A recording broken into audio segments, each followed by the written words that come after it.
세상에 있는 것들 또 일어난 일들을 평가하다 보면 또 긍정적인 평가가 있고 또 부정적인 평가가 있습니다. 한쪽으로 완전히 쏠려 있는 경우는 거의 없습니다. 우리가 살고 있는 이 사회에 대한 평가도 다양한데 그중에 부정적인 것 몇 가지를 소개하려고 합니다. 돈 때문에 서로를 밀쳐내고 뜯어먹는 정글 같은 사회, 막말의 쓰레기가 쌓여가는 모렴치한 사회, 자기 편끼리만 이익을 챙기는 몰인정한 사회, 가정이 무너져 내리는 무정한 사회, 또 고발하는 의미에서 또 걱정하는 의미에서 이 사회의 부정적인 면들을 이제 평가하고 있는 내용입니다. 정말로 우리가 살고 있는 사회가 정글 같은 사회고 모렴치한 사회고 몰인정한 사회고 무정한 사회라면 이 안에 살고 있는 우리들은 참 힘들게 살아가는 것이지요. 왜 그런가 하면 이런 사회 속에서는 정상적인 만남, 건전한 만남이 쉽지 않기 때문에 그렇습니다. 그리고 서로 마음을 이어주는 진솔한 대화들을 나누기가 어려운 것입니다.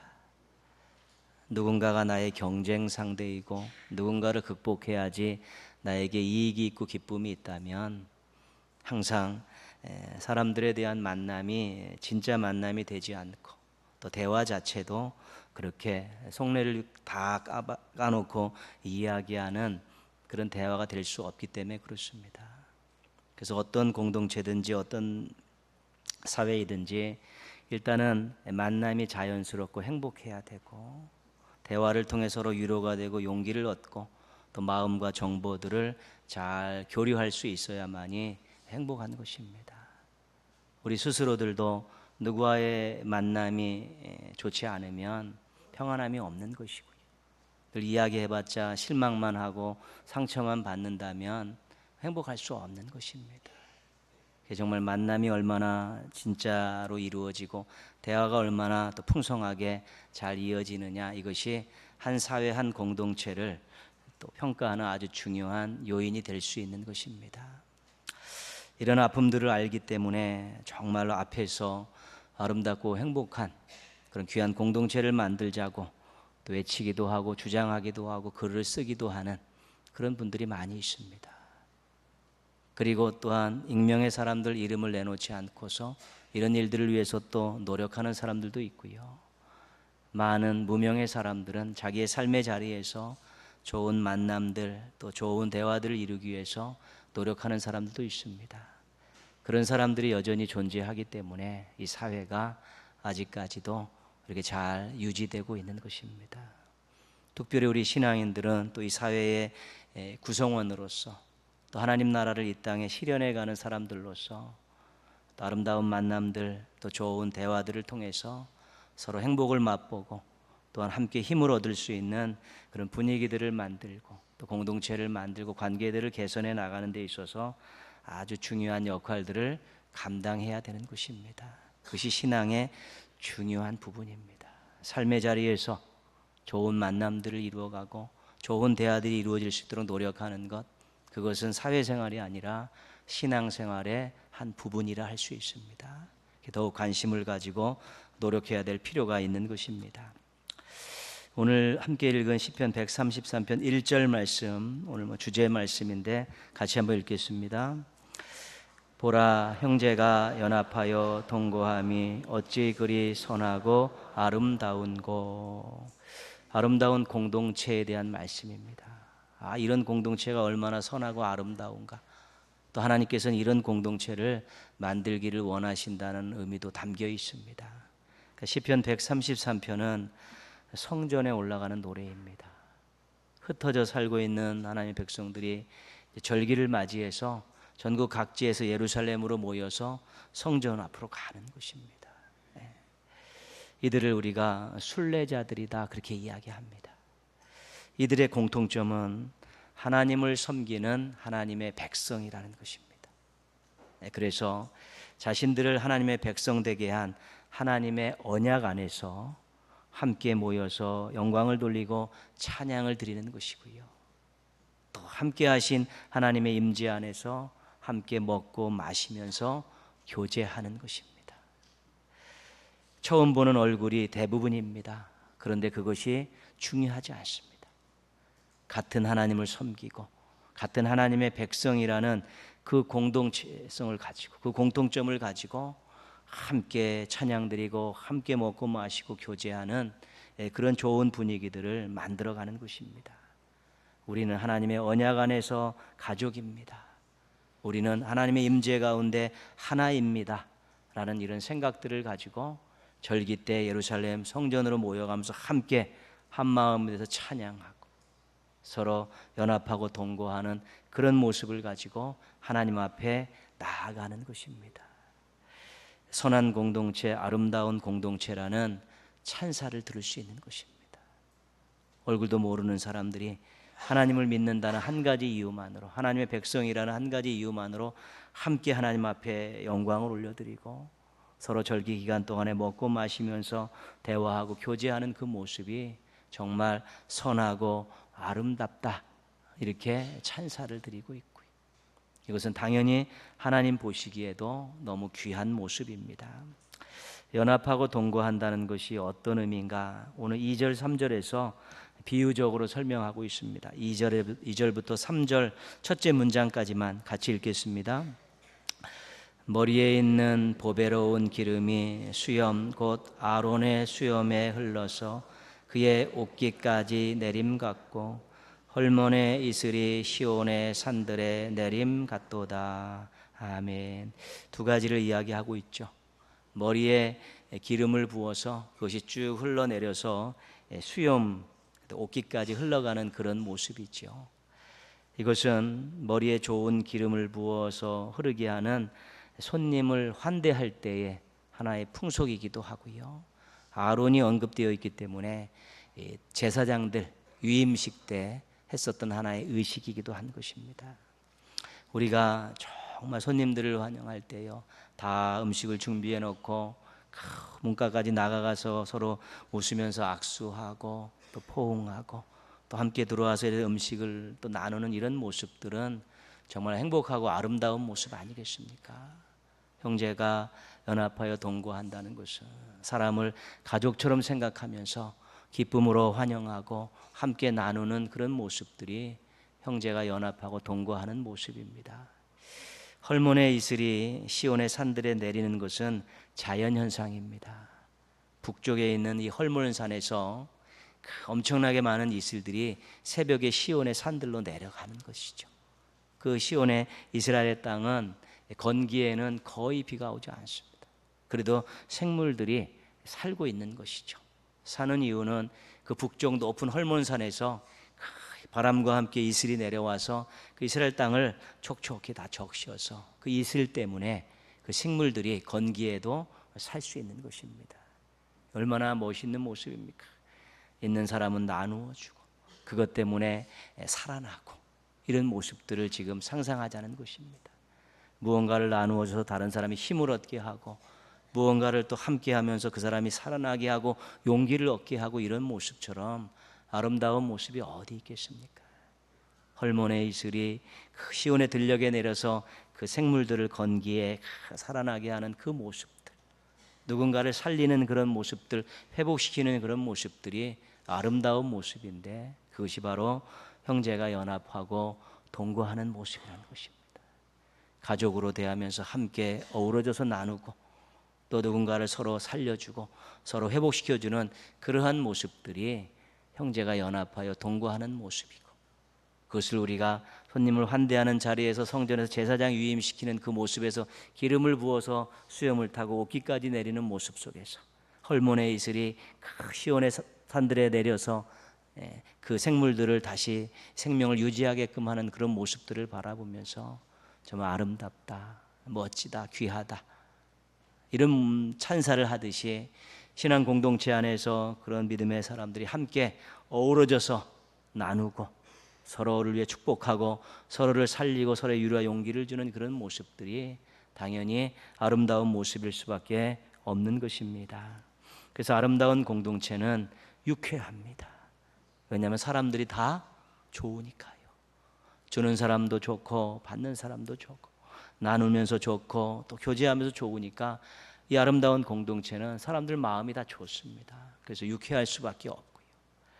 아름다운 공동체는 따뜻합니다. 상대방을 생각하고 배려하는 마음, 그 따뜻할 수밖에 없지요.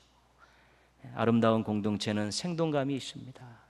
무언가 누군가를 위해서 먼저 해주려는 그런 모습들, 함께 웃고 함께 기뻐하고 함께 나누는 모습이 당연히 축 처진 모습이 아니라 그 생동감 있는 모습, 생명력 있는 모습일 수밖에 없는 것입니다. 서로 가족이고 하나라는 마음을 갖고 만나고 마음 쓰고 말하고 또 돕고 하니까 당연히 서로에게 유익이 될 수밖에 없고, 서로에게 유익이 되니까 공동체가 유쾌하고 따뜻하고 생동감이 넘칠 수밖에 없는 것입니다. 시편 133편에다가 이런 시를 하나님께서 꽉 박아 놓으신 이유는 하나님께서 구약에 있는 그 신앙 공동체도 이러한 모습으로 살기를 원하셨고, 이것이 내가 원하는 신앙 공동체라는 것들을 가르쳐 주시기 위해서 그런 것입니다. 그래서 어찌됐든 잘 되든 못 되든 그러한 공동체를 만들려고 노력하는 것이 하나님의 백성들에게 있어서는 아주 중요한 것이지요. 구약에 하나님께서 이스라엘 백성들을 향해 끊임없이 이야기한 내용입니다. 왜냐하면 이들을 통해서 만민에게 복을 끼치려고 하는 하나님의 원대한 계획을 가지고 계신데, 이 공동체가 따뜻하지 않고 하나 되지 않고 사랑으로 똘똘 뭉치지 않으면 절대로 세상에 복을 끼칠 수 없기 때문에 성전 중심으로 이런 공동체를 만들기를 원하셨고, 그러한 모습이 보일 때마다 하나님께서 기뻐하시면서 또 새로운 소망을 안겨주신 것입니다. 우리가 속해 있는 교회라는 신앙 공동체는 예수님 부활 승천 이후에 성령님이 강림하시면서 생긴 공동체입니다. 구약은 언약 공동체입니다. 하나님의 백성들의 모임이죠. 신약은 성령 공동체입니다. 예수님을 믿고 하나님의 자녀된 하나님의 자녀들의 모습입니다. 같은 것입니다. 구약은 하나님의 언약으로 하나님의 백성으로, 너희는 나의 백성이고 나는 너희의 하나님이라는 이 언약으로 하나님께서 공동체를 만드셨고, 신약에서는 예수 그리스도를 구주로 믿는 사람들이 모이는 이 성령 공동체를 만드셨는데 다 같은 것입니다. 신앙 공동체인 교회도 당연히 그래서 선하고 아름답다라는 찬사를 들어야 되는 것입니다. 가족애를 느끼고 나누고 살리는 그런 공동체가 되어야 된다는 것입니다. 구약의 언약 공동체나 신약의 성동체 다 똑같은 것입니다. 하나님을 믿는 공동체들이 정말 가족과 같은 모습으로, 따뜻한 모습으로 서로 나누고 살리고 또 하나님을 기쁘시게 해드리는 공동체가 되어야 된다는 것은 당연한 것입니다. 우리가 성경 안에서 하나님께서 가혹하게 그렇게 일을 처리하신 내용들을 몇 가지 볼 수 있습니다. 그 한 가지는 여호수아 7장에 나오는 아간 사건입니다. 출애굽한 이스라엘 백성들이 이제는 요단강을 건너서 가나안에 들어갔습니다. 그래서 첫 번째 전투가 여리고성 전투였습니다. 이 여리고성 전투에 대한 전략을 하나님께서 다 말씀하신다면서 해주신 이후에 한 가지 부탁하셨습니다. 전리품에 손대지 마라. 이것은 온전히 하나님 앞에다 올려드려야 될 그러한 헤렘 전쟁이기 때문에, 거룩한 전쟁이기 때문에 손대지 말라는 것입니다. 근데 아간이라는 사람이 손을 댔습니다. 나중에 발각됐을 때 아간과 그 전리품을 전부 백성들이 돌로 치고 불로 살라서 깨끗하게 정리했습니다. 하나님께서 이렇게 가오고, 그거보다 더 큰 죄를 진 사람도 있었고, 그것보다 더 심한 죄를 진 사람도 있었는데 그렇게 처리하지 않으시고 용서한 것도 많으시고 가벼운 징벌로 행하신 것도 많은데, 아간의 이 처리만큼은 그에게 그렇게 돌로 불로 살라 죽이는 아주 강력한 조치를 취하신 것이죠. 한편으로는 이해되기 어려운 부분입니다. 신약에서도요, 사도행전 5장에 보면 이제 이 초대교회가 성령 공동체로 시작이 돼서 엄청나게 성장을 했습니다. 사람들이 서로 가족처럼 느끼니까 자기의 재산들 팔아서 막 갇히면서 나누어 쓰게 하라고 막 그렇게 기부하고 헌금하고 그랬는데, 아나니아 삽비라 부부가 작정한 것과 드린 것이 달랐다는 것이죠. 그때 하나님께서 네가 성령을 속였다고 하시면서 이 부부를 하루에 연차적으로 죽임을 당하게 하셨습니다. 안 바친 사람도 있는데 반 바쳤는데 그 사람보다 훨씬 나은 거 아니냐라고 얼마든지 항변할 수 있는데 하나님께서 이 조치만큼은 두 부부를 죽이시는 것으로 그렇게 처벌을 내리셨다는 것이죠. 이 여리고성의 언약 공동체는 하나님의 약속의 땅에 처음 들어와서 첫 번째 전투를 치른 공동체였고요. 이 성령 공동체는 초대교회로서 열방을 향해서 복음을 들고 나가야 될 준비를 하는 그런 공동체였었는데 이 공동체에 욕심 있는 사람이 생겨난 것이고 거짓말하는 사람이 생겨난 것입니다. 공동체의 순수함과 거룩함과 성결함을 잃어버렸을 때 그 처음에 하나님께서 일벌백계의 차원으로 엄청나게 엄한 형벌을 내리신 것입니다. 공동체가 그만큼 중요하다는 것이죠. 하나님의 뜻을 받들어서 하나된 모습으로 하나님의 뜻을 행하는 이 첫 발걸음에 욕심과 거짓으로 침투해 들어온 이것에 대해서 하나님께서 용납하지 않으신 것입니다. 앞으로 너희들의 공동체는 성결한 공동체가 되어야 되고 진실한 공동체가 되어야 된다고, 하나 되는 공동체가 되어야 된다는 것들을 아주 엄중하게 말씀하신 것입니다. 아름다운 공동체를 만들기 위해서 우리 모두가 첫 번째 기억해야 될 것은 내 자리는 내가 지킨다는 것입니다. 내가 이 공동체의 지체인데 나에게 주신 이 자리를 내가 성결하게 지켜야겠다, 진실하게 지켜야 된다는 것입니다. 우리 모두가 지체가 되어서 한 덩어리가 된 신앙 공동체에 내 자리에 거짓이 들어오고 욕심이 들어오고 시기심이 들어오고 게으름이 들어와서 그것이 정말로 하나님 보시기에 좋지 않은 그런 모습으로 변화되지 않도록 내 자리는 내가 지켜야 된다는 생각을 꼭 가지셔야 되는 것입니다. 댐이 무너질 때 폭탄으로 맞아서 무너지기도 하지만 요만한 구멍 하나 생겨가지고 그래서 댐이 무너지듯이요, 내가 이 신앙 공동체, 아름다운 공동체를 만들기 위해서 먼저 내 자리는 내가 성결한 공동체로 또 진실한 모습으로 또 그렇게 지켜야겠다는 생각을 가지고 있어야만이 우리가 아름다운 공동체를 만들 수 있는 것입니다. 아름다운 신앙 공동체를 위해 아름다운 지체가 되겠다는 마음을 꼭 품으시고 여러분이 속해 있는 그 자리를 또 성결하게 진실하게 잘 지키시기를 주님의 이름으로 부탁드리겠습니다. 아름다운 공동체를 위해서 우리가 또 한 가지 중요한 것은 서로 좀 귀하게 되게 하고 또 서로 인정하고 사랑하는 그런 모습들을 또 만들어 가자는 것입니다. 이채 시인의 마음이 아름다우니 세상이 아름다워라는 시의 일부분입니다. 밉게 보면 잡초 아닌 풀이 없고 곱게 보면 꽃 아닌 사람이 없으니 그래서 꽃으로 볼 일이로다. 털려고 들면 먼지 없는 이 없고 덮으려고 들면 못 덮을 허물 없다. 사람에 대한 마음이죠. 나쁘게 보면 전부 잡초처럼 보인다는 것입니다. 근데 좋게 보려고 하면 다 꽃처럼 보인다는 것입니다. 다 털으면 먼지 안 나는 사람은 없다는 것이죠. 우리가 완전하지 않으니까. 그러나 덮으려 하면 못 덮을 허물이 없다는 것입니다.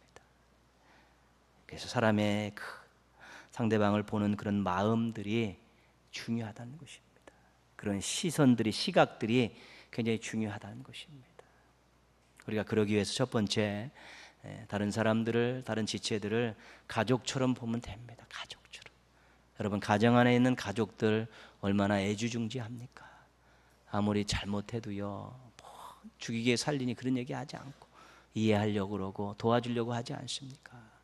내 피부치 가족처럼 그렇게 생각하고 그렇게 바라보려고 하면 신앙 공동체가 얼마나 아름다워지는지 모릅니다. 신앙으로는 하나님이 사랑하시는 사람이다, 그리스도 예수께서 대신하여 죽으신 사람이다, 이렇게 말씀에 있는 대로 그렇게 보자는 것입니다. 하나님이 나를 사랑하시듯이 저 사람도 사랑하고 예수님이 나를 위해 십자가에 죽으셨듯이 저 사람을 위해서 죽으셨다라는 그런 동일한 마음을 가지고 그렇게 보자는 것입니다. 그러면 우리가 훨씬 더 잘 지낼 수 있다는 것이고요. 사랑으로는 사랑받았으니 사랑하겠다라고 결심하면 되는 것이지요. 요한일서 4장 19절입니다. 우리가 사랑함은 그가 먼저 우리를 사랑하셨습니다.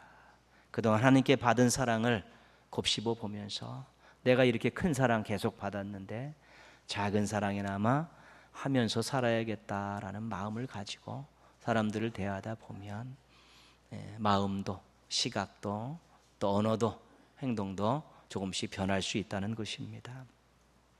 조이션 시인이라는 분이 그리스도인에 대해서 이렇게 말한 적이 있습니다. 우리는 그래서 사랑하지만 하나님께서는 그럼에도 사랑하신다. 그런 사랑 닮아가는 것이 신앙이고 그 길을 따라 걷는 사람들이 그리스도인이다. 우리는 그래서 사랑하는 거죠. 네가 나한테 잘했기 때문에, 네가 나하고 친하기 때문에 사랑하지만 하나님은 그럼에도 사랑한다. 잘못했지만, 잘해주지 못했지만 그럼에도 하나님은 사랑하신다는 것이죠. 그 사랑을 닮아가려고 하는 것이 신앙이고 그 길을 따라가는 것이 신앙인이라는 것입니다. 그렇죠. 그래서 사랑이라는 것들을 우리가 곱씹어 보면, 그럼에도 불구하고 주신 사랑을 곱씹어 보면, 그래서 우리가 하나님을 닮아가겠다고 하나님의 길을 따라가겠다는 마음 가지면 훨씬 더 따뜻한 마음을 가지고 살아갈 수 있게 된다는 것입니다. 구약의 우리 언약 공동체, 신약의 성령 공동체, 하나님께서 선하고 아름다운 공동체, 형제가 연합하고 동거하는 그런 공동체가 되기를 원하셨죠. 그래서 우리 동인교회도 그 계보와 전통을 따라 선하고 아름다운 공동체가 되었으면 좋겠습니다. 또 그런 공동체를 만들어 가야 되는 것입니다. 물된 농산을 마무리하고요, 1층 리모델링을 하고 있고요, 어깨동무는 계속해서 또 지경을 넓혀가면서 또 활동을 준비하고 있는데 그런 생각이 듭니다.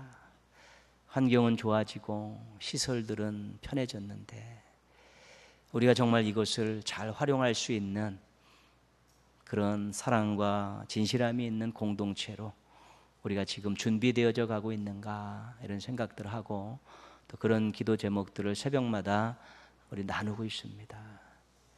건물 잘 지어놓고 빠개진 교회가 수도 없습니다. 일꾼 세워놓고 시험에 빠진 교회들도 무진장 많습니다. 좋은 환경을 주셨으면 그 환경을 사용할 만한 그런 우리 내적인 그런 공동체의 따뜻함과 아름다움, 협력함과 하나됨을 준비해야만이 그 시설을 이용해서 우리가 하나님의 뜻을 더 잘 치룰 수 있게 되는 것입니다. 그렇지 않으면 이 시설은 아무 의미가 없는 것입니다.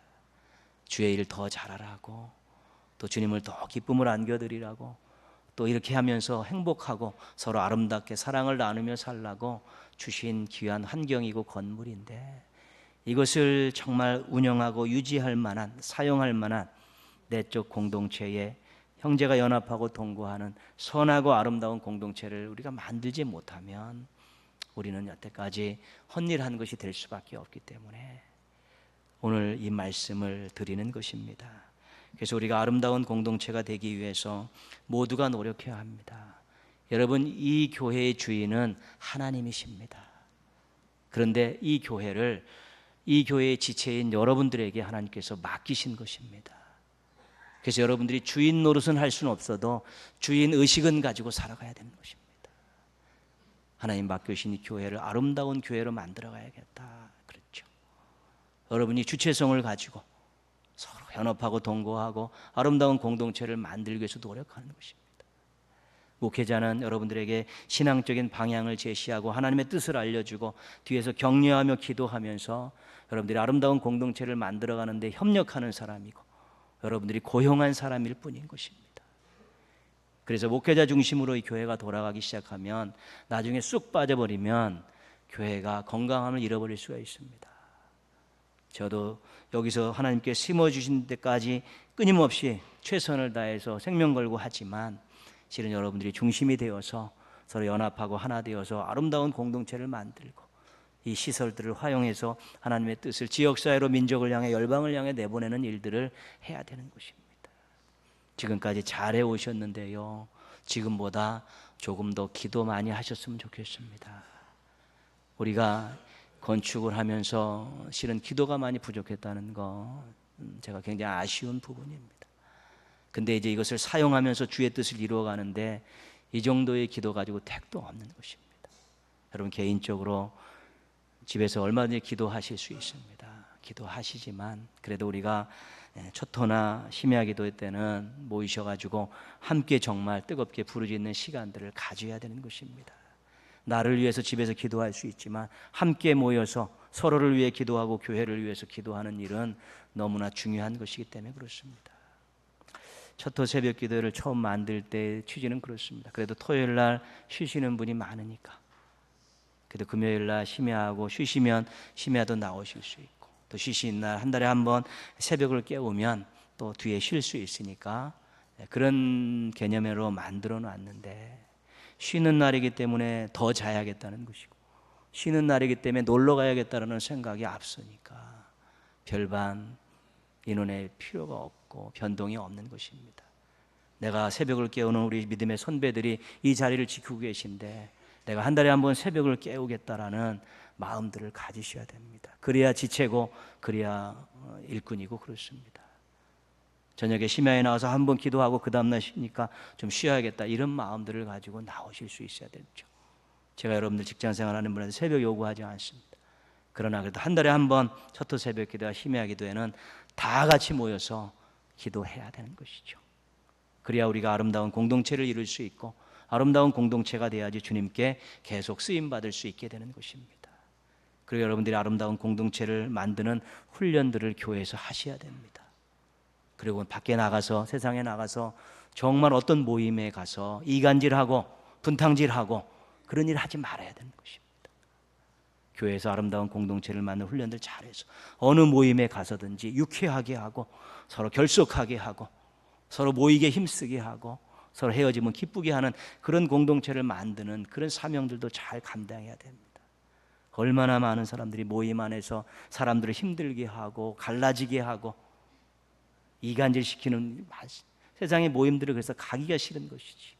그러나 그리스도인들이 가서 아름다운 공동체를 만들려는 그런 작은 희생들과 수고와 노력들을 통해서 자기가 속해 있는 공동체를 또 아름다운 공동체로 만들면 큰일 하는 것이고요, 하나님의 뜻을 받드는 멋진 인생이 되어질 수 있는 것입니다.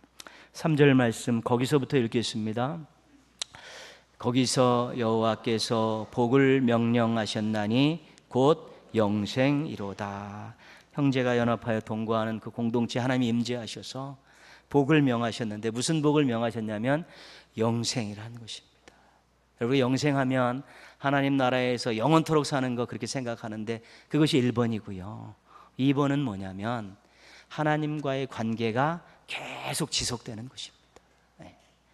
그래서 우리가 하나님과의 관계를 돈독히 하고 깊이 할 수 있는 것은 이 아름다운 공동체 안에서 우리가 서로를 위해 사랑하고 주의 일을 위해 계획하고 함께 기도하며 노력할 때 우리가 하나님과의 관계가 깊어지고 하나님과의 관계가 계속 유지되는 것입니다.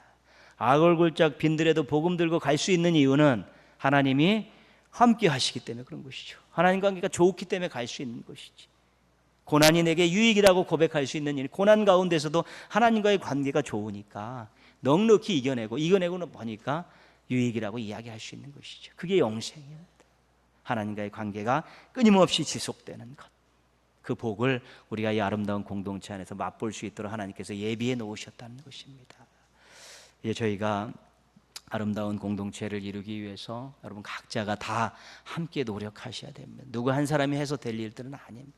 각자의 자리를 잘 거룩하게 지키시고, 모여서 기도할 때는 함께 모여서 기도하고, 주의 일을 할 때는 정말 격려하며 수고하면서 함께 해나가게 될 때 우리 아름다운 교회 안에 속해 있는 것이 너무 행복하고 자랑스럽고, 또 이런 훈련받은 모습으로 세상에 나가서 작은 모임들을 아름답게 만들어 가면 정말 하나님의 뜻을 받드는 멋진 신앙인이 될 수 있고요, 우리 교회는 그렇게 우리 후손들에게 잘 물려줘서 주님 오실 때까지 쓰임받는 아름답고 멋진 교회가 되어질 수 있게 되는 것입니다. 아름다운 공동체를 만들어가게 노력하는 아름다운 지체들 되시기를 주님의 이름으로 축원합니다. 아멘.